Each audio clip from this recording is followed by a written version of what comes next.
పొన్నూరు నియోజకవర్గ వైసీపీ అభ్యర్థి అంబటి మురళి నామినేషన్ దాఖలు చేశారు. భారీ ర్యాలీగా వెళ్లి నామినేషన్ వేశారు. నామినేషన్ కి వచ్చినటువంటి ప్రజాదరణ చూస్తేనే తన విజయం ఖరారు అయినట్లు అంబటి మురళి పేర్కొన్నారు.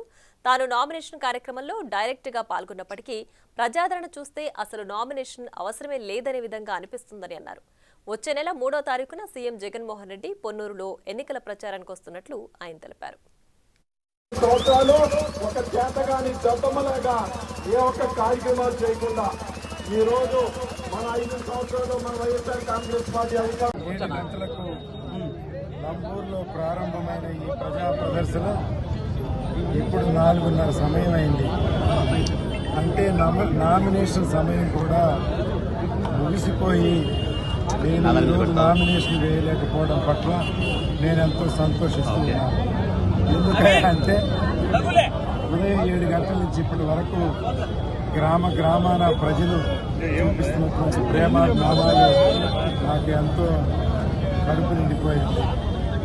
ప్రొద్దుటి నుంచి ఇప్పటి వరకు నెగిసిన ప్రజా ప్రదర్శన ధూళిపాళ్ల కొట్టుకుపోయాడని నేను భావిస్తూ ఉన్నాను. అతను నామినేషన్ వేసినా వేయకున్నా పెద్ద వ్యత్యాసం లేదు. అంతేకాకుండా గత 25 సంవత్సరాల్లో అతను ఈ నియోజకవర్గానికి చేసింది శూన్యం.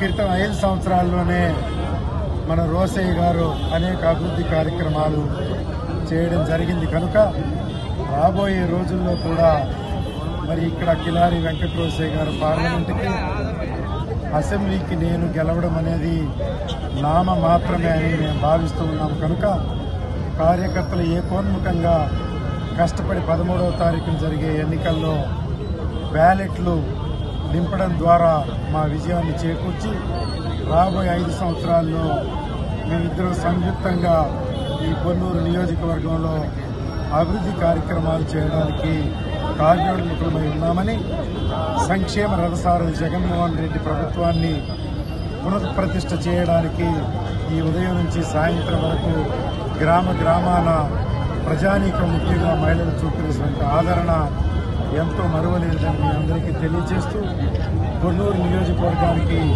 వైఎస్ఆర్ కాంగ్రెస్ పార్టీ అధికారంలోకి వస్తే చేయాలనుకున్న విషయాలు ఈరోజు చెబుదామని పెద్ద బహిరంగ సభ జరుపుకుందామని అనుకుంటే ప్రజా ప్రదర్శన గంటల సమయం పాటు నడవడంతో అది సాధ్యపడలేదు.